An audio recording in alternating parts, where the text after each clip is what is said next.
Okay, welcome all class to this lecture number 5 of Family to Hindu Marriage Act. Now see, first a small recap before we proceed further with our topic. Firstly, let us see what we have covered. In first 4 lectures we have covered ceremonies of marriage. Then first I differentiated and pointed out to you the difference between a marriage solemnized under the Special Marriage Act, that is before a Register of Marriages, and a marriage which is solemnized under the Hindu Marriage Act. Then we saw conditions of Hindu marriage, that what are conditions for a valid marriage. Then certain aspects of contract are applicable, that also I pointed out, that marriages can also be of 3 types: a valid marriage, a perfect marriage. For that, what is required? That it must comply with all conditions that are set out in section 5 of Hindu Marriage Act, conditions for a valid Hindu marriage. Then we saw that violation of, or rather there are 3 types of marriages: valid marriages, void marriages and voidable marriages. If conditions as set out under subsection Roman 1, Roman 4 and Roman 5 of section 5, if any of these are violated, it will render the marriage void. And if Roman 2 and Roman 3 are violated, it will rear the marriage merely voidable. What is difference between these two, that also we have discussed. Even in the light of Contract Act we have discussed in the last lecture video. Then in addition to these 3 conditions, a marriage can be void under section 11 of the Hindu Marriage Act. That 2 conditions also I set out. Let me just revise before going further. That if the marriage has been solemnized by not undergoing the proper ceremonies. What are the proper ceremonies? That has been dealt with in section 7.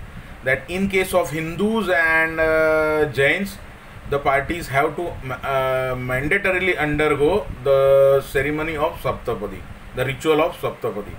Then any other persons to whom Hindu marriage is also applicable, which Hindus and Buddhists, then Jains, Sikhs and also Jats. Now see, when it comes to Sikhs, they have to undergo Anantkara, a ceremony which is performed in a Gurudwara. Then under the Jats there is a Chadar Odni, that also I pointed out to you. And in case of Buddhists, they follow certain rituals which have what you can say, the Swarup Mantak, Swarup, which has a form or which resembles a Muslim nikah. The moment vows are exchanged, or just like a Christian marriage where certain vows are given to the parties, that also I discussed. Then section 14 we discussed that no marriage, no petition for divorce under any of the grounds mentioned in section 13 or 13b can be filed at least for a period of complete 1 year has elapsed from the date of marriage. Then we saw section 15, that when parties can remarry, that in case of the first part, that there is no appeal provided. Actually there is no appeal provided, there cannot be any order, because appeal karna to, it's like a fundamental right nowadays. Actually it is legal right, not a fundamental right, let me correct myself. But there are certain orders against which appeal will not be filed. थोड़ा दिमाग पे जोर डाल के देखो कौन सा ऐसा ऑर्डर होगा जिसके अगेंस्ट अपील नहीं होगा, अपील प्रोवाइडेड नहीं होगा. थोड़ा सोच के देखो. These are orders which are passed by consent of both the parties. A consent decree, a divorce by mutual consent. So divorce by mutual consent अगर लिया हुआ है, thereupon appeal cannot be filed on that decree unless and until or excepting the cases where the consent has been obtained by playing a fraud or by concealing material fact, and that fact must have attachment with the consent, कि वो नहीं मालूम होती थी या मालूम होती थी तो consent दिया जाता था या नहीं दिया जाता था. So whether the other party has consented because of hiding of that fact, that will be material. And then ये अपील जो है वो अगर फाइल हो गया है, then even after grant of divorce, now see it's a contested divorce. Take an example where husband was asking for divorce, he prayed for divorce, and the wife was opposing it, and the court has granted that divorce. The court has found that the husband's case is appropriate and deserves to be granted divorce. Court ने grant किया. Now who is the aggrieved party? Aggrieved party is the wife. So wife can go in appeal. तो यहाँ पे she has not filed an appeal without the without filing appeal, and the period of filing appeal has expired. Now here the parties can remarry, the husband can remarry, or else if appeal is provided and such appeal is filed, then the parties will have to wait till outcome of that appeal. तो अगर appeal file हो चुका है तो appeal का ये होने दो. किसी क्या होगा, आपको डिवोर्स ग्रांट किया गया ये केस में, आप शादी कर लोगे दूसरा, और बाद में समझो the upper court, that is the appellate court, finds that the decree was improper and it sets aside it, then उसको क्वैश और सेट असाइड कर दिया तो मैरिज रिस्टोर हो जाएगा. तो ये सिचुएशन में जो दूसरी शादी हो चुकी है उसका फ्यूचर क्या होगा, then what will be the effect of that, वो काफ़ी सारा उसमें प्रॉब्लम हो जाता है. So better not to marry, better not to marry. But point number 1, अगर अपील प्रोवाइडेड नहीं है, that is in case of consent, no question of any appeal. Then second, अगर अपील प्रोवाइडेड है where it is a case of contesting divorce, की एक party divorce मांग रही है, दूसरा अपोज कर रही है. सो जो अपोज कर रही है, या यहाँ पे अगर एग्रीड पार्टी मीन्स कौन, जिसके अगेंस्ट ऑर्डर गया है. So now suppose that example, same example को ट्विस्ट करो, that husband had filed for appeal, the wife was opposing the divorce and the court has dismissed that matter, saying that this is not a fit case to grant divorce. Now यहाँ पे aggrieved party कौन हो गया, the husband, not the wife. So husband will go in appeal. So now see, the wife is opposing marriage, so उसका दूसरा marriage करने का सवाल ही नहीं आता है. लेकिन कभी कभी क्या होता है, wife goes for divorce and she prays for divorce, और उसको डिवोर्स मिल जाता है. So the husband doesn't wants her to marry, तो she can not marry unless and until the appeal is decided. So ये दो सिचुएशंस एडिशनल है section 5 के, are in addition, where if the marriage is performed it might be rendered a void marriage. Void marriage, again let me reiterate or repeat that void marriage is no marriage in the eyes of law, therefore no consequences. The parties will not be considered to be legally wedded husband and wife. If any children are born out of such a wedlock, अगर बच्चे पैदा होते हैं तो नाजायज हो जाएंगे, that will be considered to be an illegitimate child. But वो चाइल्ड का फॉल्ट क्या है, what is my fault if my parents were in a void marriage और that marriage was subsequently rendered voidable, उसमें मेरा दोस्त तो है नहीं, so I should not be affected. नहीं तो एक जस्ट इमेजिन अ सिचुएशन जहाँ पे एक बच्चे के सर पे लिख, जैसे वो अमिताभ का पिक्चर था ना, कौन सा दीवार, कि उसके हाथ पे कोई लिख देता मेरा बाप चोर है, जिसको ब्रांडिंग था. अगर क्रिमिनोलॉजी आप लोगे अगले सेमिस्टर में, so you will understand that there was earlier a punishment of branding, कि चोर, ये बलात्कारी, दरोडेखोर, ऐसा वहाँ पे उनके फोरहेड पे लिख दिया जाता था कि वो अभी कहाँ पे छुपाएगा, कहाँ पे जाएगा. सो अगर अभी मेरे हाथ पे से लिखा हुआ है तो ब्रांडिंग हो जाता है, तो ब्रांडिंग नहीं होना चाहिए, that is the thing. So उसमें कैसा है कि even if they are born out of a voidable or void marriage and they are illegitimate, they will be considered to be legitimate. This I have covered in section 16, जो हम पहले कर चुके हैं. Then we went to section, पहले section 11 कर लिया void marriages, then section 12 cover कर लिया voidable marriages. So you can always go and watch that videos again, वो repeat करके आप देख सकते हो. Then we completed section 9, that is restitution of conjugal rights, and section 10 यहाँ तक खत्म हो गया था. And then divorce का sections मैंने चालू करके सेक्शन 13B पहले लिया था. पहले डिवोर्स का आप टाइप समझ लो, चाहिए तो आप अपने हिसाब से लिख लो, वीडियो आप आगे पीछे करके भी देख सकते हो. डिवोर्स दो टाइप के होते हैं. एक होता है डिवोर्स बाय म्यूचुअल कंसेंट, जहाँ पे दोनों पार्टीज को डिवोर्स चाहिए. So both are petitioners before the court. मैंने लास्ट लेक्चर वीडियो में ही पॉइंट आउट किया था that in such a petition both petitioners होते हैं. So petition number 1 husband and petition number 2 wife, या petition number 1 wife and petition number 2 husband, वो फर्क नहीं पड़ेगा. लेकिन एक जो पिटिशन होता है म्यूचुअल कंसेंट का डिवोर्स का, वहाँ पे कोई रिस्पोंडेंट नहीं होता है. यही अगर कंटेस्टेड पिटिशन होगा under any of the grounds under section 13A rather, so उसमें 13A ने 13 से सेक्शन 13 रादर, तो उसमें क्या होता है, वो कंटेस्टेड पिटिशन है. सो वहाँ पे ए वर्सेस बी होता है, हस्बैंड वर्सेस वाइफ. तो एक पार्टी अपोज करती है, वो अकेला ही फाइल करता है, and then the court procedure will follow, summons, notice, ये वो. लेकिन यहाँ पे क्या होता है, दोनों कोर्ट के सामने जाते हैं, दोनों पिटिशन एक साथ फाइल करते हैं. So the husband and the wife have to together go to the court, file affidavits, वो एफर्मेशन करना पड़ता है जिसको वेरिफिकेशन बोलते हैं, और एक ही साथ पिटिशन प्रेजेंट किया जाता है. सो ये हो गया डिवोर्स बाय म्यूचुअल कंसेंट जो लास्ट लेक्चर में हुआ है. Now going a step further, now we start with section 13 divorce. Now see section 13 जो है वो दो पार्ट्स में डिवाइड किया हुआ है, sub section 1, sub section 2.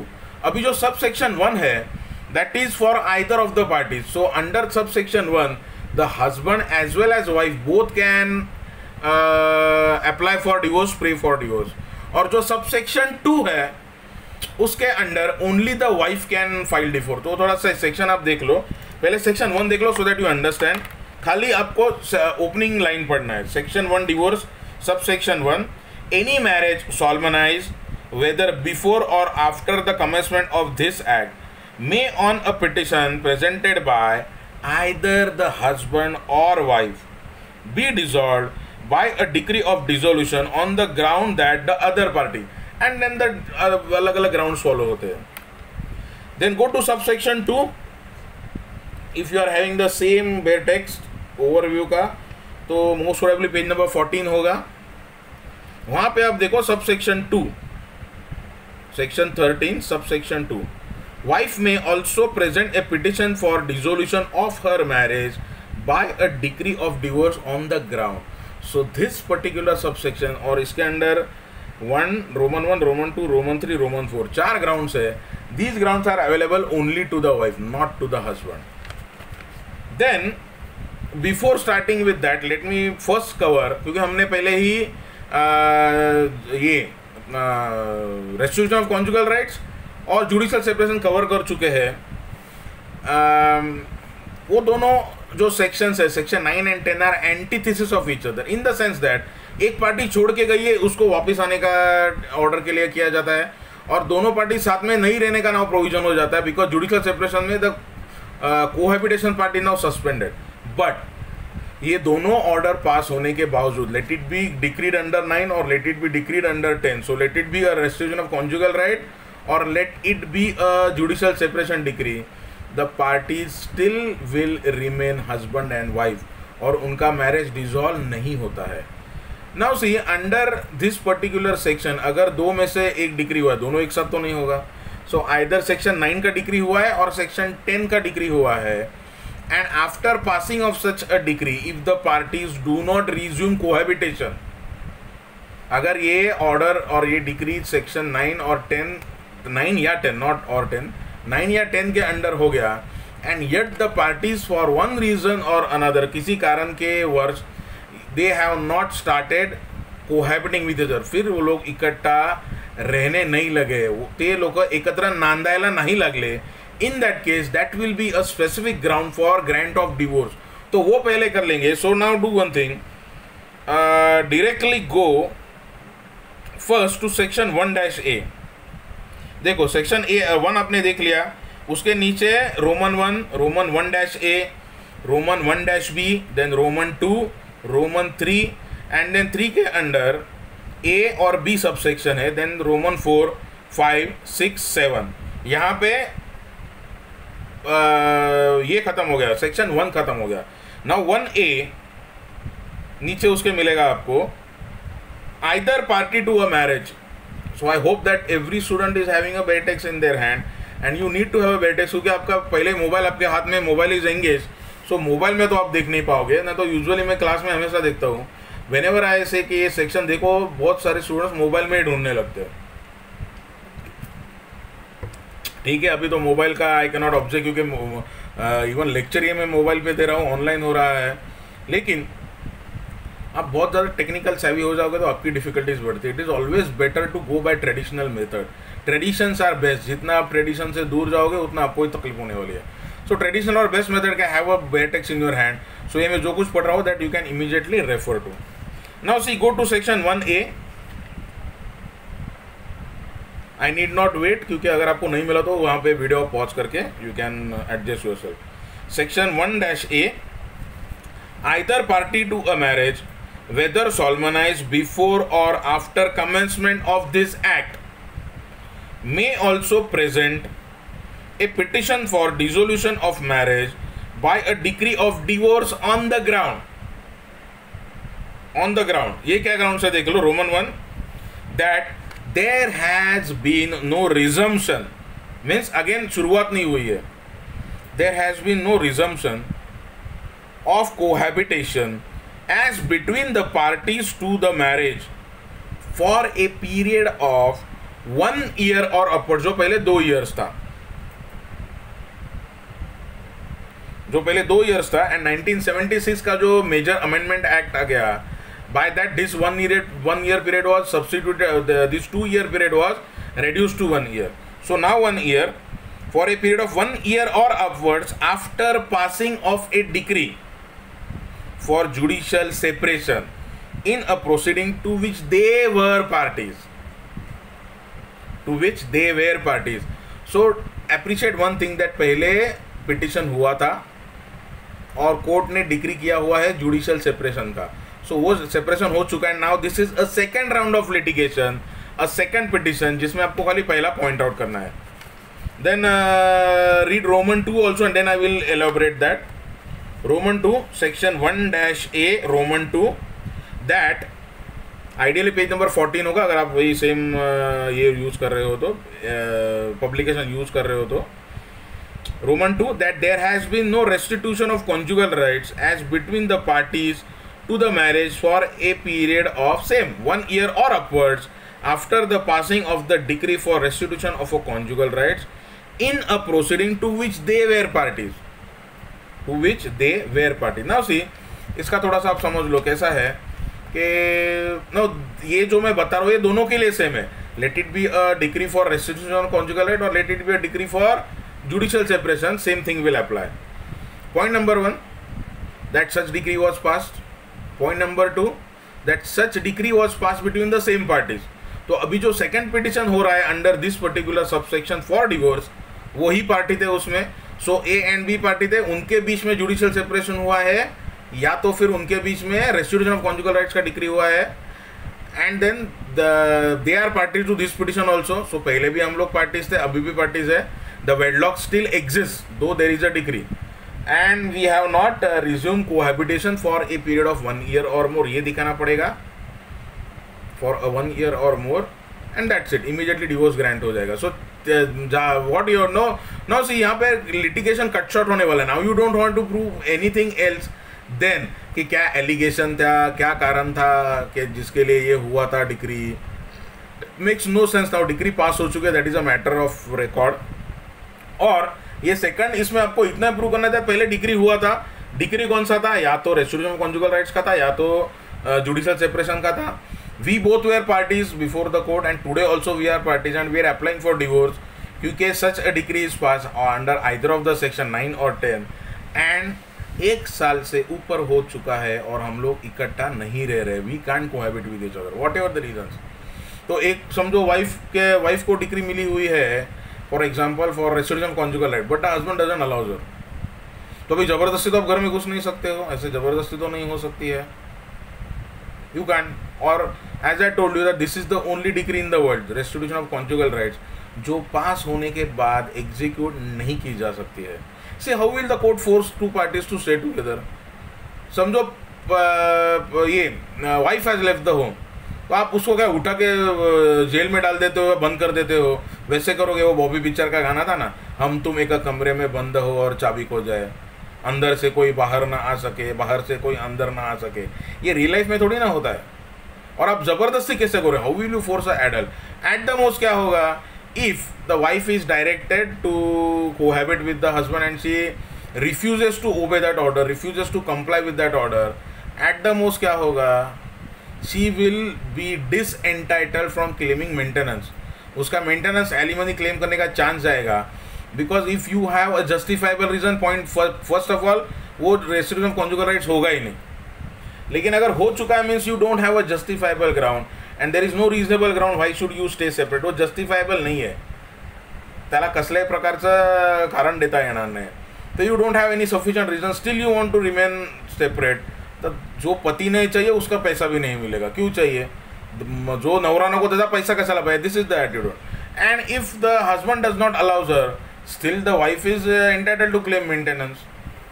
Maintenance का लाइव लेक्चर मेरा चालू है, जब भी हम लोग गूगल मीट में मिलते हैं उस पर मैंने चालू किया हुआ है, और मैं वो I have started dealing with maintenance under all provisions which are applicable under the marriage laws, various marriage laws, under the CRPC, even under domestic violence act. And उसमें वी विल डील के what are the grounds when a wife is disentitled, या how when she loses her right और the right is extinguished for claiming maintenance. वो हम वो lecture में ही deal करेंगे.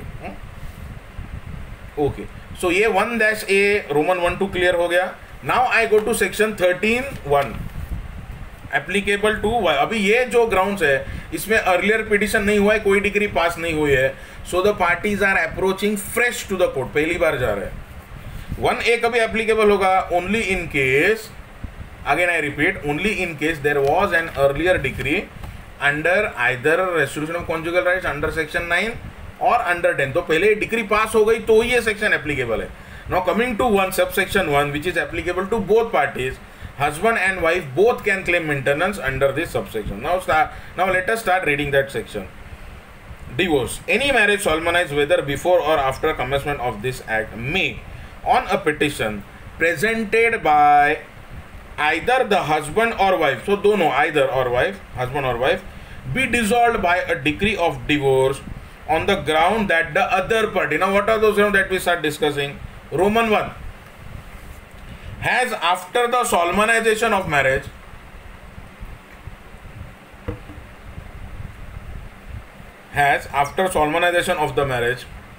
had voluntary sexual intercourse with any person other than his or her spouse.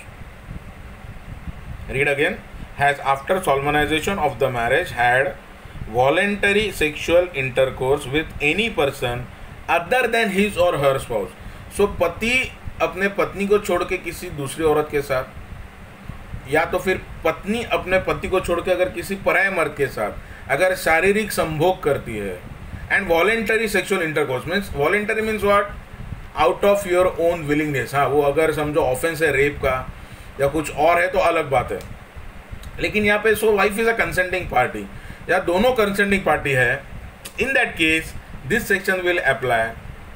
And if the person guilty is the wife, so the petitioner is husband and he claims that his wife had a voluntary sexual intercourse with any other person than him.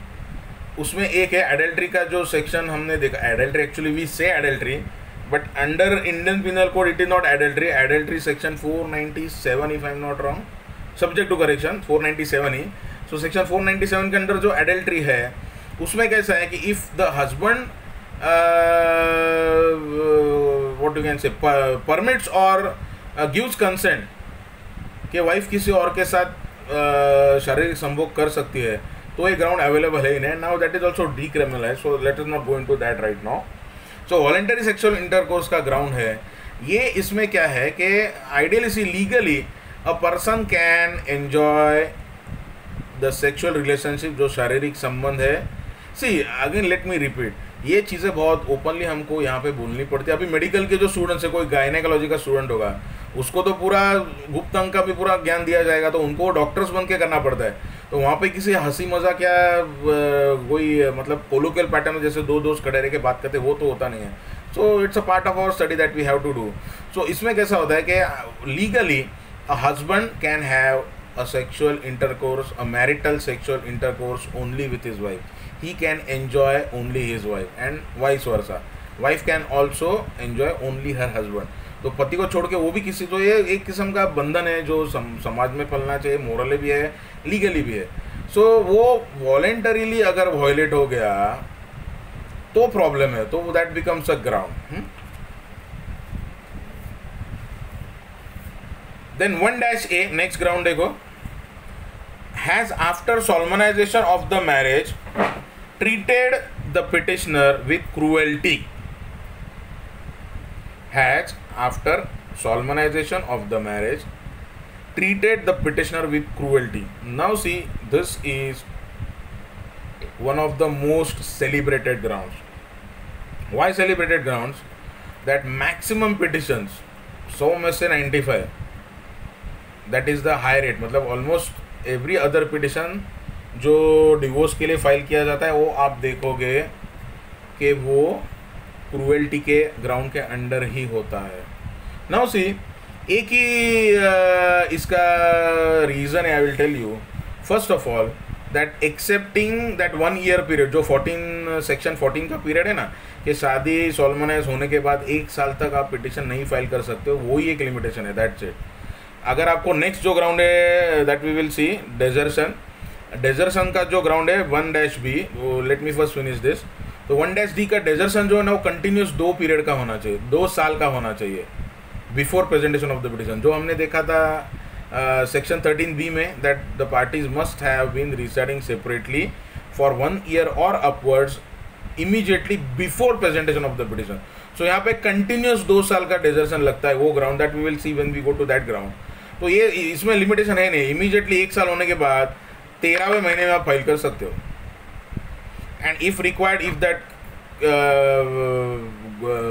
Case is of a very exceptional ground, hardships है, जहाँ पे समझो 4 ही महीना हुआ है लेकिन रुक के कुछ फ़ायदा ही नहीं है. सी, नहीं तो क्या होता है ना, आज शादी कल डिवोर्स, आज शादी कल divorce. And the law believes and even the courts believe, the legislature believes as well as the courts believe that divorce is evil. वो एक किस्म की दुर्प्रथा है. It is a bad practice. चलो कानूनन मिल जाता है, सही बात है, लेकिन क्या होता है, एक घर टूट जाता है. Divorce is between husband and wife, but parents can not have a divorce. So for that child, अगर बच्चे हैं तो और प्रॉब्लम हो जाता है. वो फिर बच्चा बिखर जाता है कि मैं किसके साथ जाऊँ, माँ के साथ जाऊँ या बाप के साथ जाऊँ. माँ के साथ जाऊँगा तो बाप नहीं मिलेगा. And believe me, for a child both are equally important. प्यार दुलार लाड़ माँ से चाहिए, लेकिन प्यार दुलार बाप से भी मिलता है. आई कैन नॉट से दैट बाप प्यार नहीं देता है. एंड सिक्योरिटी, सोशल सिक्योरिटी तो बाप से ही मिलती है, तो माँ सिक्योरिटी नहीं दे सकती, ऐसा नहीं है. सो अब it is not the case that a father can not discharge functions of mother और a mother can not play the role of a father. Both can play their roles very well, दूसरे को भी cover कर सकते हैं. लेकिन जो बच्चा है उसको दोनों चाहिए. They can not have a choice that you go with your father और गो विथ योर मदर. तो दोनों में से किसी को मिस करेगा और उसकी लाइफ ख़राब हो जाती है. चलो वो लोग तो एक दूसरे से खफा हो चुके हैं. Now they don't have anything to do with each other and they have now chosen to separate. लेकिन उसका क्या होगा, तो ये इफेक्ट हो जाता है. तो आइडियली कभी भी लॉ अंडर, तो अगर समझो ऐसा केस है कि रुक के कुछ फ़ायदा ही नहीं है, so in that case section 14 के अंडर प्रोवाइजो है, that I have discuss detail in last lecture. That under the proviso there is ये नॉट प्रोवाइजो और explanation. Let me just go to that section for a moment ताकि कुछ confusion ना रहे. हाँ, yes, provided, yes, proviso है that the court may upon application made to it in accordance with such rules as made by the high court in that behalf allow a petition to be presented before 1 year has elapsed. So ऐसा नहीं कि आप file ही नहीं कर सकते हो, लेकिन आपको सेपरेट एप्लीकेशन फाइल करना पड़ेगा. तो आपको पहले तो एक पिटिशन फाइल करना पड़ेगा रेगुलर, जो आपका मैरिज पिटिशन है डिवोर्स के लिए, वो ग्राउंड इवोक्स करके प्रे करके कि आई वांट डिवोर्स. एंड उसके साथ में एक अलग एप्लीकेशन फाइल करना पड़ेगा under section 14. And under this proviso जो मैं अभी पढ़ रहा हूँ सेक्शन 14 का, उसके under you will have to pray for leave of the court कि अभी 1 साल नहीं हुआ है फिर भी मुझे पिटिशन फाइल करने की परमिशन चाहिए. So you will have to justify as to why you have chosen not to wait for remaining period. So assume that मेरे शादी को, नॉट मेरे, जो पिटिशनर है उसके शादी को 4 महीने हुए और वो डिवोर्स के लिए प्रे कर रहे हैं. तो भाई क्या गलत हुआ, 4 महीने में क्या हुआ आपके साथ और आप क्यों रुक नहीं सकते हो, ये आपको जस्टिफाई करना पड़ेगा. So you have to make out a case that waiting will serve no purpose, hardships बढ़ जाएंगे, कुछ प्रॉब्लम हो जाएगा, and therefore I may be permitted. So court can under this proviso accept. तो अब ये प्रोवाइजो एक बार पढ़ लेते हैं, then I go back to that section 13. Provided that the court may upon application made to it in accordance with the rules as may be made by the High Court in that behalf allow a petition to be presented before 1 year has elapsed since the date of marriage on the ground that, अब ये देखो, the case is one of exceptional hardship to the petitioner or of exceptional depravity on the part of the respondent. But if it appears to the court at the hearing of the petition that the petitioner obtained the leave to present the petition by any misrepresentation or concealment of nature of the case, the court may, if it pronounces a decree, do so subject to conditions that the decree shall not have effect until the expiry of 1 year period. So समझो मैंने कुछ fraud करके petitioner के लिए मैंने fraud किया, I was is advocate, और मैंने कुछ फ्रॉड करके वो ये किया, तो हियरिंग के टाइम पे समझो डिग्री पास करने वाला है कोर्ट, तो court will pass a degree, लेकिन वो एप्लीकेबल हो जाएगी 1 साल खत्म होने के बाद. वो ज़्यादा उसके डिटेल में मत जाओ. Ideally I don't think anything on this section will come in your exam, but from practice point of view, from your practical angle, you will be lawyers. तो खाली पास होकर आपको कुछ फ़ायदा नहीं है. पास होकर बहुत सारी चीज़ें आपको बाद में भी पढ़नी है, पढ़ाई करनी है. Because once a student always a student. वो मॉर्गेज के जैसा है, once a mortgage always a mortgage. So once a student you are always a student. Even if you are a जज, even if you are a practicing lawyer, आप senior हो junior हो कितने भी सीनियर हो, आपको पढ़ाई तो करनी ही करनी है. And this will continue for your lifetime till you are practicing advocate. Okay, now go back to section 13. वो हमने जस्ट पढ़ा था. Section 13(1)(a) has after solemnization of the marriage treated the petitioner with cruelty. See इतना छोटा सा ground है, एक लाइन में ख़त्म हो गया, लेकिन जो ज़्यादातर लिटिगेशन है वो इस पे ही हो रहा है. And see cruelty, again see, it is of 2 types. Cruelty is of 2 types. It can be bifurcated into 2 types. One is the physical cruelty and second is the mental cruelty. Mental cruelty थोड़ा सा complicated हो जाता है prove करना. Physical cruelty relatively easy, कि अगर पति ने मारा है या पत्नी ने पति को मारा है, जो भी, you can always show that wounds. आप जाके पुलिस कंप्लेंट भी कर सकते हो. If you are a wife you can also lodge an FIR under section 498 है. और अगर वो FIR झूठा है तो पति के बराबर खटिया खड़ी हो जाएगी. एंड नॉट ओनली द पति, not only the husband, but 498 के स्वीप के under, believe me, your in laws, your means that wife's in laws. So सास, ससुर, ननन का पति भी हो सकता है, देवर, देवरानी, किसी को भी आप उसमें डाल सकते हो और सबकी बारात निकलेगी. क्योंकि ऐसी क्या होता है, 498A आप जाके IPC देख लो, it is a cognizable offence और नॉन बेलेबल भी है. सो इसमें क्या होता है, अगर FIR हो गया तो इमीडिएटली अरेस्ट हो सकती है.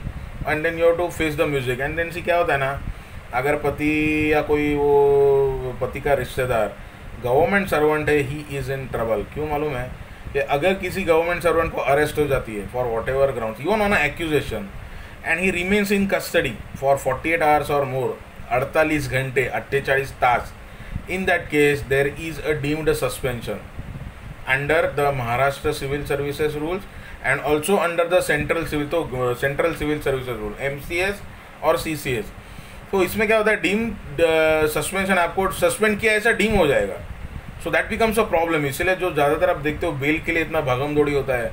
सो द मोमेंट कोई छोड़ के गया तो इसीलिए जो पति के रिश्तेदार है या जो ससुराल वाले वो चौकन्ने हो जाते हैं.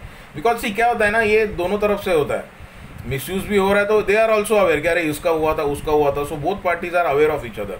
And as I told you that this is a war, marriage is a war where parties are together, the enemies are sleeping together. ऐसे भी बोलते हैं that marriage is war where the enemies sleep together. एक साथ रहते हैं, एक साथ खाते पीते उठते बैठते हैं. सो एक दूसरे की सारी चीज़ें मालूम होती है.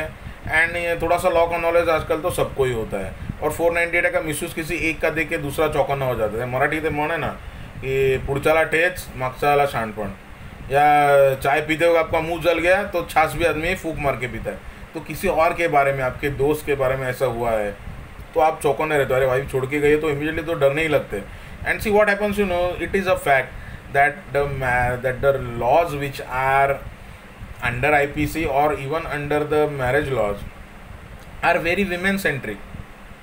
They are women centric. तो women का ज़्यादा उसमें ख्याल रखा जाता है, ज़्यादा इंटरेस्ट संभाला जाता है. सो अगेन आई रिपीट, मैंने इसमें भी बोला था, पहले के लेक्चर में बोला था, लाइव लेक्चर में भी बोला था, दैट हर एक पति गरीब बेचारा प्राणी होता है. He is a very poor animal but only in front of the court. घर में वो शेर हो सकता है लेकिन बाहर ढेर हो जाता है. The moment matter is in the court. See laws are almost against him ऐसा नहीं टोटली वन साइडेड है, but they are heavily sided towards the wife, they are heavily incline towards the women, कि वो जहाँ पे रह रही वहाँ पे फाइल करो, वो सेक्शन 19 में देखेंगे. So in number of things are there. तो छोड़ के भी जा सकती है, कल झूठा कंप्लेंट भी कर सकती है. So if a wife decides to trouble the husband, she can trouble, वो होता है. एंड मिसयूज तो आइडियली होता है. ओके, सो क्रूएल्टी आप देख लो. पहले तो आप फिजिकल क्रूएल्टी देख लो. फिजिकल क्रूएल्टी में क्या है? फिजिकल क्रूएल्टी में कुछ मारा, हाथ उचलला लागलं, मारा, कुछ उसको इंजुरी हो गया, तो फिजिकल क्रूएल्टी हो गई. But mental cruelty is more tougher, क्योंकि वहाँ पे दिखाने के लिए ग्राउंड्स भी दे don't have any injury parties. ऐसे दिखाने के लिए नहीं कह रहे मुझे मेरे बीवी ने मारा या मेरे पति ने मेरे को मारा, ये देखो मारा, माझं तोंड सुजलंय, माझे दात पडले, माझं हे झालंय, माझं ते झालंय. ऐसे दिखाने का नहीं है, दिखाने के लिए कुछ नहीं है, लेकिन बहुत ज़्यादा हर्ट हो जाता है. और जो क्रूएल्टी है, जो मेंटल क्रूएल्टी है, believe me, it can be anything and everything under the horizon. Now see, ये थोड़ा ग्राउंड समझ लो. Now you are going to be self employed lawyers, और ये सेल्फ एम्प्लॉयमेंट है. यू हैव टू अंडरस्टैंड कि आपको क्या नोट डाउन करना है, क्या नोट डाउन नहीं करना है. तो जैसे पहले कॉलेज में बोला जाता था, येस नाउ टेक डाउन, ऐसे में शायद ना भी बोलूँ. So you have to understand what you have to write down and what you have to not write down. This is self employment. Now देखो, जो क्रूएल्टी है ना, that will be construed, point number 1, in context of the social standing of the parties. Point number 2, with respect to or in context of the educational status of the parties. So उसमें social आ गया, educational आ गया, financial आ गया, सब कुछ आ गया. Then next, I will give you examples. First understand that cruelty को आप कैसे भी कंस्ट्रू कर सकते हो. So cruelty is like you know, वो बच्चों को दिया जाता है, मालूम है, एक मैजिक क्ले दिया जाता है, मैजिक क्ले. वो मैजिक क्ले ना, वो उसमें से आप कुछ भी बना सकते हो. उसमें से आप गणपति की मूर्ति बनाओ, भगवान गणेश की मूर्ति बनाओ, भगवान शिव की मूर्ति बनाओ, या उससे किसी राक्षस की मूर्ति बनाओ, रावण की बनाओ, या कोई सांप बनाओ, कोई जानवर बनाओ. You can mould it almost into everything and anything. वो इतना फ्लेक्सिबल होता है, इसीलिए उसको मैजिक क्ले बोलते हैं. ये ग्राउंड थोड़ा सा मैजिक क्ले के जैसे, आप उसको कैसे कंस्ट्रू करोगे वैसे कंस्ट्रू हो जाएगा. Cruelty, as I told you, has to be with respect to the parties. Now see, if you have been in my class you might have seen me. अगर नहीं है तो बाद में देखोगे. मैं एक इंटरनेशनल स्पोर्ट्समैन था, पहलवान हूँ, आज भी हूँ. Recently in 2018 I won an international medal. So दिखने में पहलवान आदमी हूँ, 130 किलो का मेरा वजन है, एकदम भारी शरीर है. अभी मेरे जैसा आदमी है, उसको अगर कल बीवी बोलेगी, नाउ सी हाउ क्रूएल्टी कैसे होता है वो आप समझ लो. Now my wife tells me कि आज से डाइट चालू करो, तुमको वजन कम करना है, बहुत वाटले चायले जाम जाड़ा झालायस तू, और बहुत प्रॉब्लम हो रहा है तुमको, and now you have to reduce your weight, और कल से मैं तुमको सिर्फ एक ही चपाती खाने को दूंगी. Now she is virtually threatening me to eat less food, और मुझे खाना कम देगी, इतना देगा उतना ही मिलेगा, उतना ही खाने का. तो ये मेरे ऊपर क्रूएल्टी हो गई. लेकिन अगर मेरी पत्नी मेरे को बोलती है, अरे नहीं तुम पेट भर के खाओ, तुमको 4 या 5 चपाती खानी चाहिए, वो क्रूएल्टी नहीं है. देन सपोज एग्जाम्पल को ट्विस्ट करो, आप में से कोई दुबला पतला होगा स्टूडेंट, उसको ले लो कि वजन एकदम ना 55 किलो का है, एकदम सिंगल फसली, एकदम त्याला काय म्हणतात, सिंगल फसलीच म्हणतात, एकदम किशोर मुखर्जी जो हीरो था, एकदम पतला दुबला पतला आदमी है कि फूक मारा तो उड़ जाएगा, दैट काइंड ऑफ थिंग. अगर उसकी पत्नी उसको कल बोलेगी, अरे काय तुझ्या आईला तुला नुसता वारा फूक मारला तरी उडून जाशील, अरे मिनी तुला धक्का मारला तरी तू खाली पडशील, तुझ्या अंगात नाही जोर, तुला आता बॉडी बनवायला पाहिजे. सो कल से एक काम करो, जोर बैठक दंड करो, जिम में जाओ, वर्कआउट करो, व्यायामशाला ज्वाइन करो, और तुमको डाइट करना पड़ेगा, अच्छा खाना पड़ेगा. डाइट दोनों भी हो सकता है, ज़्यादा खाना भी diet is what you eat. So जैसे मेरे केस में था, मैंने कहा कि मुझे कम खाना मिला तो भी डाइट मिलेगा, और किसी को वजन बढ़ाने के लिए ज़्यादा खाना है वो भी डाइट इज़ व्हाट यू ईट. तो उसको उसकी वाइफ बोलती कि अभी तुमको कल से 4 चपाती और राइस खाना ही खाना है, वजन तुम्हारा 55 है ना, कम से कम 75 चाहिए, उतना तुमको बढ़ाने का है. तो ये भी उसके ऊपर क्रूएल्टी हो गया. जो है उसको रहने दो ना. शादी करते वक्त तो तुमको मालूम था ना दुबला पतला था, हाँ बाद में तो नहीं हुआ है ना, या बाद में एक मोल मोटा भी हो गया, तो that can not be a ground. कि अरे तभी तुम मेरा बॉयफ्रेंड था, मेरा लवर था, मेरा यार था, और हम लोग साथ में घूमते थे, तभी तुम 70 kg का था, आज तुम 90 kg का हो गए हो, that can not be a ground for divorce. तो वो पार्टीज को कैसे आप कंस्ट्रक्टिव, वो चीज़ से क्रूएल्टी होनी चाहिए। अभी मुझे भूखा रख रही है तो क्रूएल्टी हो रहा है, किसी को ज़बरदस्ती खाना ठूसा जा रहा है, वो क्रूएल्टी हो गई। सो जो मैं चाहता वो मुझे ना मिले तो क्रूएल्टी हो गई, और जो मैं नहीं चाहता वो भी मेरे ऊपर थोपा जाएगा, I am force to do something unwillingly, that is also cruelty. So cruelty जो है ना वो कंस्ट्रू करना पड़ता है। A case cannot be a cruelty in another case. So cruelty का वन मोर थिंग लिख लो, अंडरस्टैंड कर लो और पॉइंट नोट डाउन कर लो, there is no precise definition of cruelty, there is no precise definition of cruelty. Cruelty is like physical, तो जैसे हमारा फिजिकल डिस्कम्फर्ट हो गया। Mental cruelty is something which puts your mind to discomfort, कि मुझे वो सुन के बहुत तकलीफ हो जाती है, मेरा मेंटल बैलेंस खो जाता है, मुझे गुस्सा आता है, मुझे डिप्रेशन आता है, मुझे एग्रेशन आता है, या I lose my self control, और मैं एकदम जोर जोर से चिल्लम चिल्ली करने लगता हूँ, that is also mental cruelty. या वो सी अभी वो लेक्चर में भी किसी ने जवाब दिया था, मैंने पूछा था कि औरत का सबसे बड़ा दुश्मन पूरी दुनिया में कौन है? दूसरी औरत। दूसरी औरत मीन्स व्हाट? सास। एंड देन ये जो सासुरास होता है ना, जो सासपन है ना, वो किसी के नॉट नेसेसरीली योर सास, that can be any other lady also. It can be a elder sister, unmarried sister घर में है, या छोटी सिस्टर है वो भी सता सकती है, छोटी ननंद है, बड़ी ननंद है, समझो जॉइंट फैमिली है जहाँ पे दो भाई साथ में रह रहे, तो बड़ी जो भाभी है वो भी कल सास का रोल निभा सकती है। She can take up the responsibility also and she can harass you also. तो वो ताने मारती है घर के ऊपर से, तुम्हारे रिश्तेदार के ऊपर से, ये ही नहीं किया, वो नहीं किया, शादी में हमको ये नहीं दिया, शादी में वो नहीं किया, खाना कम पड़ गया, बराबर गिफ्ट नहीं दिया, बहुत कम दिया, किसी किस्म का ताना, किसी किस्म का ताना। जो ताना मारने से, जो टोला मारला की समोरच्याला डिस्कम्फर्ट होतो और गुस्सा आता है, तो प्रॉब्लम है, तो that becomes cruelty. And nowadays even you see tolerance भी कम है। टॉलरेंस कैसी, एज आई टोल्ड यू, ये पुराने ज़माने में, नॉट पुराने ज़माने में, अराउंड 20-25 ईयर्स अगो ओनली, अगर शादी हो के लड़की ससुराल जा रही है, उस वक्त उसको उसके माँ बाप क्या बोलते थे, स्पेशली माँ क्या बताएगी, अरे बेटी अभी तुम शादी करके उस घर में जा रही हो, सो आज से वो तुम्हारा घर है, आज से तुम हमारे लिए पराई हो गई। एंड देन बहुत पुराना कंसेप्ट क्या था, बहुत साल पहले के, यहाँ से तुम्हारी डोली उठेगी तो वहाँ से अर्थी उठनी चाहिए। तो लेडीज़ को एक बार शादी हो गई तो प्रॉपर्टी राइट्स भी नहीं था और ये भी नहीं था। अभी तो रिसेंटली सुप्रीम कोर्ट ने पिछले हफ्ते में जजमेंट पास किया है, जो 2005 के का जो अमेंडमेंट आया है उसके पहले भी एप्लीकेबल किया हुआ है। Now daughters are having equal rights in property as a coparcener the moment she is born, just like a son, so there can not be the differentiation. किसी किस्म का भेदभाव लड़की के साथ अभी नहीं हो सकता है, वो वैसे भी नहीं हो सकता था, लेकिन एक कट ऑफ डेट था 2000 नहीं, वो सक्सेशन एक्ट के टाइम पे I will point out, section 6 चाहिए तो पढ़ लो, उसमें आपको डेट मिलेगा। सो वो डेट के पहले का जो सिचुएशन था उसको वो एप्लीकेबल नहीं था, but now supreme court has clarified that right from 1956, अभी हिंदू मैरिज एक्ट छोड़ के बाकी के जो एक्ट्स है वो 1956 के। सो 1956 में जब से सक्सेशन एक्ट कमेंस हुआ है तब से only the daughter gets her right, that we will see subsequently in section 6। So यहाँ पे देखो, so cruelty can be anything and everything. So A case में अगर क्रूएल्टी हुआ है that can not be sided in B case. तो मेरे case में ये क्रूएल्टी के मुझे खाना कम मिल रहा है, लेकिन जिसको एक्चुअली वजन कम करना है जरूरी है, that can not be a cruelty. यहाँ पे डॉक्टर बोलते थे ना इतना खाओ उतना ही खाओ, and wife follows that chart and gives only that much food, तो that can not be a cruelty.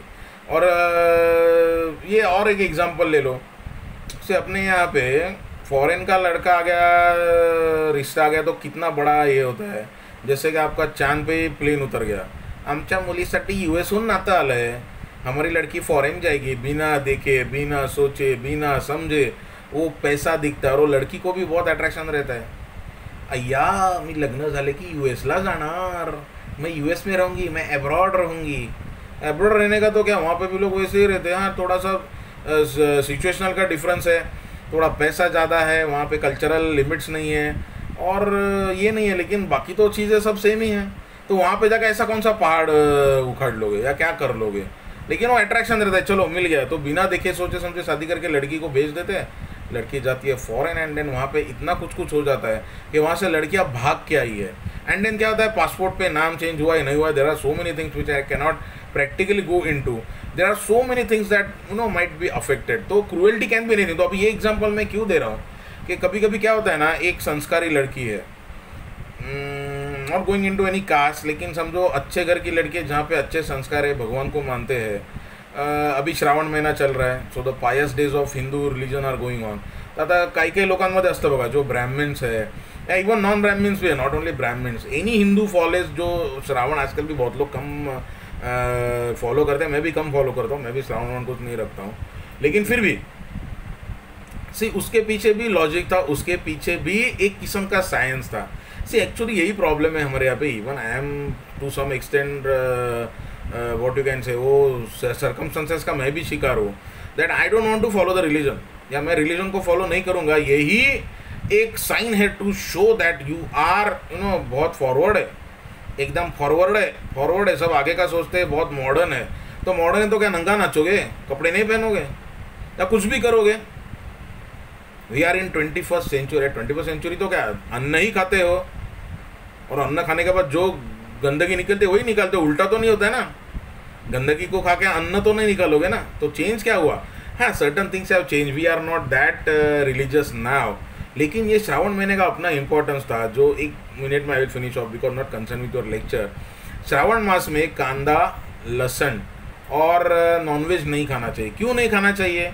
क्योंकि पहले तो बहुत सारे रिलीजियस त्यौहार आते हैं, बहुत सारे ये आते हैं, so it is better that complete मास you don't eat any nonveg in your house. तो अंडा और नॉनवेज नहीं खाने का तरीका था, आज भी कुछ लोग करते हैं। काही लोग दारू सोडतात, हाँ, मतलब ऑल बैड हैबिट्स। काही लोग केस कापत नहीं, नख कापत नहीं, दाढ़ी वाढवतात, अरे क्या क्या लोग करते हैं, ये तो सब अंधश्रद्धा है, वो छोड़ दो। लेकिन ये लॉजिक कहाँ से आया मालूम है? It flows through a moral. Shravan मास में बहुत अच्छी बारिश होती है, सब जगह ग्रीनरी होती है और पेड़ पौधे बहुत ज़्यादा उगते हैं, so there is lot of agricultural produce. अभी आप खुद मार्केट में जाके देख लो, जो आप में से गृहिणी है वो जाती होगी, या आप जाके मार्केट में देखो, मार्केट बहुत कलरफुल दिखता है फिलहाल, क्योंकि बहुत सारी हरी सब्जियाँ, पाले भाजा जो बोलते हैं ना, ग्रीन वेजिटेबल, लीफी वेजिटेबल, सो अभी मार्केट में ज़्यादा आती है। सो लाइफ स्टॉक जो है, चिकन है, मटन है और कुछ आप फिश खाते हो, उनको आप जिंदा रख सकते हो कुछ दिन के लिए, एक महीना नहीं खाओगे तो क्या फ़र्क पड़ता है। So that was the basic idea and it was also. तो आदमी कभी सुनेगा जब भी उसको आप रिलीजन के साथ जोड़ दो, ऐसे ही बोल दो तो नहीं सुनेगा, उसको रिलीजन के साथ जोड़ दो तो जुड़ेगा। और एक अंधविश्वास है, देखो कि जो मासिक पाड़ी है बघा, लेडीज़ को मासिक पाड़ी आती है, जो मंथली साइकिल आता है, जो महीना आता है मेंस्ट्रुअल साइकिल, वो 4-5 दिन जो रहते हैं वो सबका अलग अलग होता है, एक हार्ड एंड फास्ट रूल नहीं है। तो वो जो मेंस्ट्रुएशन के दिन होते हैं वो अपवित्र होते हैं। You are not suppose to do puja, you are not suppose to go in any function, you are not suppose to even know और कुछ। अभी बेड पे मत सो, ये क्यों बोलते थे? ये ब्लीडिंग होता है, ब्लेड पे दाग वाग लग सकता है, that is fine, so that is from hygiene point of view. लेकिन लड़की कुछ लोगों तो ऐसे फॉलो करते हैं, बापरे बाप, देख के भी पेट में डर लगता है। या कुठल्या कामाला हात लावायचा नाही, कोई काम को हाथ मत लावा, ऐसे तो एक और एक अंधश्रद्धा है कि अगर वो जो मेंसुरेटिंग विमेन है, जिसका अभी वो मासिक ये चालू है, वो अगर अचार को छुएगी तो अचार खराब हो जाता है। अचार कैसे खराब होएगा? लेकिन ये कंसेप्ट कहाँ से है कि उसने कुछ काम नहीं करना चाहिए, that she must get rest. See उसका बहुत सारा ये होता है, then I can't go much into that details, this is not a lecture on mensuration. लेकिन बहुत सारी तकलीफ उसको होती है, फिजिकल मेंटल तकलीफ होती है, बैठना उठना, यू नो फ्रीक्वेंटली वॉशरूम जाना पड़ता है, वो सैनिटरी पैड्स बदलना पड़ता है बिकॉज ऑफ दैट। ये तो वो तकलीफ तो औरत ही जाने, मैं तो खाली बोल सकता हूँ। So I can not say that हां मला समजतं, मला कसं समजेल, मी बाई नाही आहे, मैं कैसे मैंने वो भुगता नहीं है। म्हणतात ना, बाळणपणाच्या कळा तुम्हाला कळतात, ज्या देतात त्यांना कळतात। तो औरत हो तो औरत का दर्द ठीक से समझ सकते हो। तो औरत ही औरत को बोलते अरे ये ऐसा वैसा, that is the biggest problem I am telling you. तो उसमें क्या होता है कि बाबा वो बिलीफ्स जो थे ना, वो बिलीफ्स का कुछ मतलब था ना। अभी समझो ऐसा कोई घर है कि बाबा श्रावण मास आप मत खाओ, तो श्रावण में ब्राह्मण्स में बहुत ज़्यादा रहता है, कांदा लहसुन भी नहीं खाते हैं। जैन लोगों में आप देखो, नॉनवेज और लहसुन तो बहुत दूर की बात है, वो लोग तो आलू और कांदा भी नहीं खाते। सी उनका कंसेप्ट ऐसा है, I am not very familiar with their religious concept, लेकिन मैंने एक दोस्त से पूछा था, उसने बताया दैट कोई भी चीज़ जिसमें जी होता है ना वो हम नहीं खाते। सो कांदा बटाटा क्या है, रूट्स है, तो रूट्स में जी जान होती है, and therefore they don't eat that. And वो और भी कुछ उसके रीजन्स हो सकता है, I can't comment on that because I am not a Jain, मुझे उसके बारे में कुछ मालूम नहीं, लेकिन ऐसे कहीं मैंने सुना था हियर से। सो वो टाइम पे वो लोग नहीं खाते। अगर ऐसे घर की लड़की को आप शादी करके फॉरेन भेज दोगे, या संकष्टी चतुर्थी बघा, दर महीन्याला एक बार पूर्णिमा हो गया तो चौथा दिन आता है, वो संकष्टी चतुर्थी होती है। वो दिन गणपति के नाम से पूजा की जाती है, उपवास रखा जाता है, और शाम को जो चंद्रोदय का टाइम रहता है उसी टाइम पे वो उपवास छोड़ते हैं। उसका पौराणिक और जो माइथोलॉजिकल और जो धार्मिक है वो छोड़ दो, लेकिन ऐसे संस्कारों में पली बड़ी लड़की जिसने कभी नॉनवेज खाया नहीं है, फिर वो फॉरेन जाएगी ना, फिर वहाँ पे उसका रेफ राइट चालू हो जाता है। पहले तो तुमको बाल काटने पड़ेंगे, फिर मॉडर्न बनना पड़ेगा, फिर तुमको ये चूड़ीदार और साड़ी मत पहनो, वहाँ पे वेस्टर्न कपड़े पहनने हैं। तो बहुत सारी लड़कियाँ वहाँ जाने के लिए इसलिए भी ज़्यादा एक्साइटेड होती है कि वहाँ पे जाके कुछ भी करो, मैं जीन्स और पैंट में घूमूंगी, यहाँ पे नहीं कर सकती हूँ ना ऐसा। अभी आजकल तो यहाँ पे भी घूमते हो, अलग बात है। Again see these are very general statements, किसी ने ये स्टेटमेंट्स अपने आप से जोड़ के मत देखो। तो यहाँ पे क्या लड़कियाँ हाफ पैंट्स वगैरह पहन के नहीं घूमती है, लेकिन वो फॉरेन का कल्चर ही अलग है, तो वो जाने का अट्रैक्शन होता है। तो समझो वहाँ पे ऐसे लड़की को भेजा गया जो ये संस्कार में पली बड़ी है, जो ये वातावरण में बड़ी है, एंड उसको बोला जाता है कि अभी तुम बाल काटो, फिर तुमको नॉनवेज खाना पड़ेगा, पार्टी में जाना पड़ेगा, फिर पार्टी में जाएंगे तो सोशली तुमको अल्कोहल पीना पड़ेगा। अरे वो लड़की ने कभी दारू पिया ही नहीं, आजकल लड़का भी बहुत दनादन पीते हैं, वो अलग बात है। लेकिन इसीलिए मैं बोल रहा हूँ ना, कैसा है, पति रोज दारू पी के आता है, गाली गलौज करता है, क्रूएल्टी है या नहीं है? बच्चों की तरफ ध्यान नहीं दे रहा, घर में ठीक ठाक पैसे नहीं दे रहा है, क्रूएल्टी है। अगर वो घर में ठीक ठाक पैसे दे रहा है, बहुत ज़्यादा रईस है और बहुत ज़्यादा दारू पी के आता है, तो भी क्रूएल्टी है। दारू पी के आने के बाद वो बहुत प्रॉब्लम हो जाता है, घर में चिल्लम चिल्ली, ये वो झगड़ा, कभी हाथ भी उठा देता है। क्रूएल्टी है या नहीं है?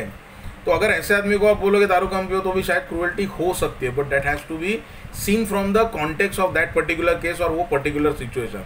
सो किसी बेवड़े को आप बोलते हो दारू कम पियो तो क्रूएल्टी हो जाएगी, ऐसा नहीं है। लेकिन एक मेरे पास एक इंटरेस्टिंग केस आया था see matrimonial cases are always interesting.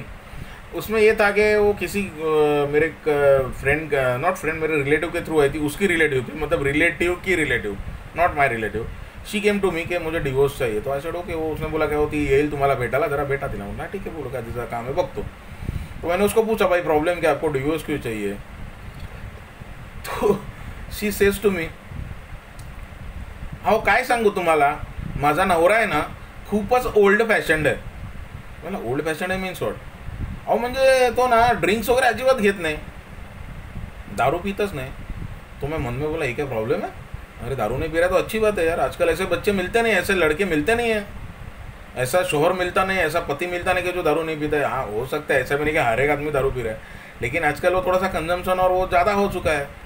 ऐसा नहीं कि हर एक आदमी बेवड़ा है, लेकिन वह वीकली 15 दिन में दोस्त पार्टी, यार दोस्त, शायद साल में 2-4 बार. और कैसा, आप साल में 2-4 बार पियो तो आप सोशल ड्रिंकर हो गए, और हफ्ते में 2-4 बार पियो तो आप रेगुलर ड्रिंकर हो गए, फिर महीने में 1-आध बार पियो तो आप कैजुअल ड्रिंकर बन कर. तो ड्रिंकर्स के भी अलग अलग ये बोला, फिर इसमें तकलीफ क्या, वो नहीं पीता है तो नहीं ना, किधर पार्टी में जाएंगे कोई ऑफर किया तो भी no sorry I don't drink drinks, ऐसे बोलता है, बहुत ही ओल्ड फैशन है. तो सोचा ये क्या प्रॉब्लम है? तो मैंने उसको बोला हाँ ठीक है, ऐसा वैसा बोल के मैंने उसको भगा दिया. बोला ये क्या केस है, ये क्या, ये कौन सा क्रूअल्टी हुआ, कैसे बैठेगा ये कोर्ट में, क्या बोलेगा नवरा दारू नहीं पीत म्हणून पाहिजे? अरे सी ज़्यादातर केसेस होता है कि नवरा जास्त दारू पीतो, लई मारतो, बहुत शराब पीता है, ये केस होता है. दारू पीता ही नहीं है इसलिए क्रूअल्टी होती है, ये कौन सी क्रूअल्टी हो गई? तो बाद में पूछा मैंने तो भी पता चला कि वो लड़की मस्त ड्रिंक मारती थी, और उसको प्रॉब्लम ये होता था कि उसका पति नहीं पीता है. तो उसको अभी सेकेंड टाइम मीटिंग को आई तो मैंने उसको बोला, अरे अगर पति बोल रहे कि पियो, तुमको पीने से नहीं रोक रहा है, तो यू एंजॉय योर ड्रिंक, उसको मत फोर्स करो. अभी हर एक पति अपने पत्नी को थोड़ी ना बोलते हैं. अभी मैं भी कभी कभी कैजुअली दारू पीता हूँ. I also have drinks very very formally and in a very decent manner, and बहुत कम बार होता है, साल में उंगली पे गिन सकते इतना बार कभी मेरा बैठना होता है दोस्तों के साथ वगैरह जो भी. So I don't force my wife also to consume alcohol. कह रहे मैं बैठ रहा तो तुम भी बैठो, या घर में मैं हर संडे को बैठूंगा निकाल के तो तुम भी मेरे साथ बैठो. तो ऐसा अगर मैं फोर्स कर वाइफ पे करूंगा कि नहीं तुमको भी मेरे साथ बैठना, you must accompany me and you have to give me company for drinks. नहीं तो मुझे क्या होता है ना, सामने कोई बैठता नहीं ना पीने को, तो मुझे मज़ा नहीं आता है, तो एक क्रूअल्टी हो गई. और कोई पीता है रेगुलरली, उसको रोकोगे तो वो क्रूअल्टी हो जाए. तो मैंने बोला ये कौन सा क्रूअल्टी हो गया? सी cruelty is a very very what you can say ground. Then now see sexual intercourse, marriage consummate हो गया. अभी मैंने आपको पहले लेक्चर्स में भी बताया था that okay, sex is not the marital intercourse, sexual intercourse, physical relationship is not the sole intention of a marriage, but initially जब भी शुरू के दिनों में पति पत्नी का रिश्ता एक किस्म का ठहराव आता है, वो सेट हो रहा है. जैसा लोन्स है, एक ये अचार है, जो अचार आपने डाला है, मिक्स करके रखा है, तो उसको सीधा तो खाने के लिए तैयार नहीं होता है ना. हाँ, मैंने संडे को अचार डालो, मंडे को खाने को निकाला तो नहीं लगेगा. उसको फिर मिक्स करना पड़ता है, फिर समझो 1 या 2 बार उसको मिक्स करके फिर तेल डालते हैं उसमें, एंड देन इट मैच्योर्स. त्याला म्हणतात काय, लोणचं मुरलं पाहिजे, तभी वो जो उसका जो ये अंदर जो आम का जो टुकड़ा रहता है, जो फोड़ी रहता है, वो सॉफ्ट हो जाएगा. वो ग्रेवी जो खार त्याला म्हणतात, ग्रेवी है जो भी, उसके साथ वो मिक्स हो जाएगा, and then it will blend with each other. बहुत अच्छा टेस्ट आ जाएगा, एंड देन वो खाने में मस्त मजा आता है. लेकिन आप शुरू में करो तो वो कड़वा लगेगा. तो वो जो टाइम रहता है, वो टाइम पे यार I understand that it is definitely important. या फिजिकल रिलेशनशिप को उसका एक अपना ही महत्व है. ऐसे टाइम पे अगर ये सिचुएशन आप ज़्यादातर फिल्मों में या मूवीज़ में, या तो फिर वो एकता कपूर के सीरियल में देखते हो, बकवासी सब सीरियल्स होती है, उसमें देखते हो कि अरे शादी तो मैंने कर ली, मेरा किसी और लड़की के साथ चक्कर था, और मेरे को घर से बोल दिया कि तुम शादी नहीं करोगे लड़की से तो तुमको प्रॉपर्टी से बेदखल कर देंगे, अरे मैं रास्ते पे आ जाऊँगा. तो मैंने क्या कुछ ऑप्शन था ही नहीं, विदाउट एनी चॉइस मैंने तुमसे शादी कर ली है. लेकिन मेरी गर्लफ्रेंड है, जो मैं आज भी उसके साथ संबंध रख के हूँ, और लोगों के और समाज के नज़रों में तुम मेरी पत्नी रहोगी, लेकिन in reality she will be my पत्नी. I will enjoy my life with her. तुम्हारे और मेरे बीच में किसी किस्म का रिश्ता नहीं होगा. ऐसे मैंने बोल दिया तो, या पत्नी ने कल बोल दिया कि अरे मेरा पहला किसी से चक्कर था और आप मेरे पति रहोगे, लेकिन हम लोग पति पत्नी नहीं बनेंगे, इन द सेंस दैट हमारा शादी कभी अंजाम तक नहीं जाएगा, and we will not have physical relationship. तो ये क्रूअल्टी हो गया. So wife or husband refusing to have sexual intercourse is also a cruelty. And twist this example on other hand, कि पति या पत्नी दोनों में से एक कोई सेक्स मैनियक है, उसकी शरीर की भूख कुछ ज़्यादा ही है, and every time she forces her husband, नहीं तुमको मुझको सेटिस्फाई करना ही पड़ेगा, and then she is demanding sex almost 2 times in a day. या पति को ले लो, अरे मुझे जब भी मूड आएगा तभी मैं आऊँगा, और तभी तुमको मुझको सेटिस्फाई करना पड़ेगा. कभी कभी होता है ना, सी थक के आता हूँ घर पे. अभी क्या होता है ना, इवन ये जो मैट्रिमोनियल मैटर्स है, इसको हैंडल करके दिमाग खराब हो जाता है. कभी कभी ना दिखता है, you can make out that your client is troublesome, wife is my client and she is troubling her husband. वो उसको नचा रही है, मुझे दिखता है. और एक चीज़ ध्यान में रखो, लॉयर्स बनोगे तो ये समझ में आएगी. Let it be any case, civil, money का सूट रहने दो, मैट्रिमोनियल रहने दो, क्रिमिनल रहने दो, एनीथिंग, सक्सेशन, पार्टीशन, जो भी मैटर आपके पास आएगा, जो आप डील करोगे और फाइल करोगे, the client will always tell you जो उसको सूट करता है. वो उसका दोष आपको कभी नाही बताएगा. अभी मैं आता हूँ, बोलतो माझी बायको असं करते, माझी बायको तसं करते, आणि ती मला सोडून गेली, पण ती सोडून जायला मी काय केलं होतं, मैंने क्या किया था, ये मैं नहीं बताता हूँ. I tend to hide that. So क्या होता है ना, वो लोग हमेशा खुद को जो कन्वीनियंट है वही बताते, तो आपको एक्सट्रैक्ट करना पड़ेगा. सो कभी कभी क्या होता है ना, वो समझ में आता है, ये जो नॉट माई, वो जो औरत है, जो मेरी क्लाइंट है, वो ट्रबलसम है, she is the real troublesome factor, and she is troubling her husband. ये मुझे समझ में आता है. वो गुस्सा मेरे मन में रहता है. घर पे जाता हूँ ना, तो गुस्सा निकलेगा कहाँ पे, हमारे होम मिनिस्टर पे निकलेगा. So that should not be the case. तो वो कभी कभी प्रॉब्लम हो जाता है. सो ये सब चीज़ें जो होती है ना, क्रूएल्टी को बहुत संभालना पड़ता है कि घर पे जाके भी क्रूएल्टी मत करो. जो भी आपके प्रोफेशनल एथिक्स के हिसाब से, जो भी प्रोफेशनल आपके प्रॉब्लम्स है, टेंशन्स है, उसको घर से बाहर रखो, घर में मत लेके जाओ. तो कभी कभी वो घर में हो जाता है ऐसी. So cruelty can be anything and everything. या फिर समझो वो तो कैसा ना कि समझो हस्बैंड या वाइफ कुछ ज़्यादा ही डिमांड करते हैं, एवरी टाइम द हस्बैंड और wife is asking for sexual favours, तो भी क्रूएल्टी है. So cruelty can be anything, can be everything, but then that has to be construed in accordance with the social status of the parties, educational status of the parties. म्हणजे त्यांची शारीरिक, मानसिक, आर्थिक हर बाजू देखनी पड़ती है. सो समझो उनका सोशल स्टेटस अलग है, तो एक पर्टिकुलर कम्युनिटी में अगर वो क्रूएल्टी होती है, दैट नेसेसरी नहीं कि दूसरे में भी होगी. दूसरे में भी। वो मैं फॉरेन का आपको एग्जांपल दे रहा था।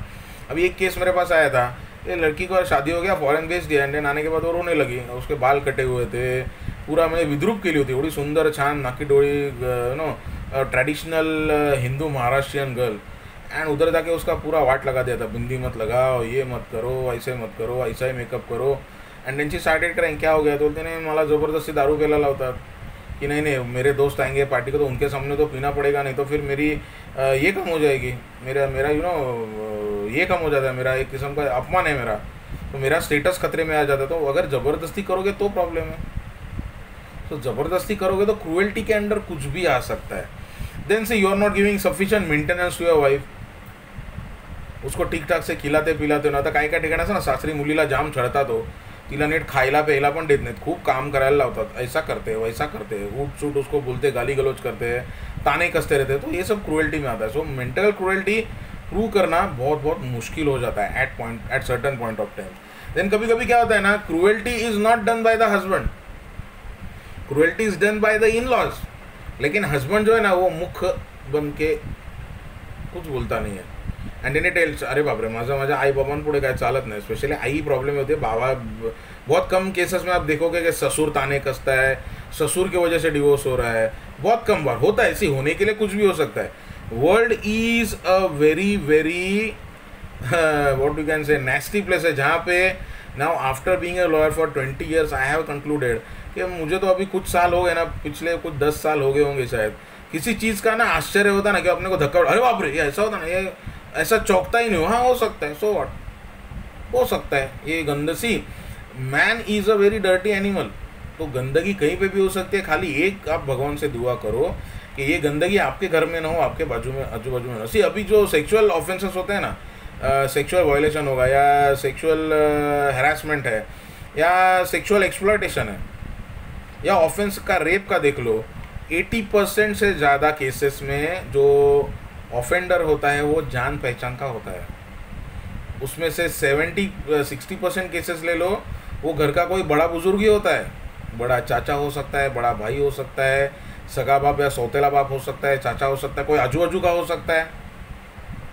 Anybody can exploit. And let me tell you one thing very clearly and very sincerely, that women are the most vulnerable in this situation.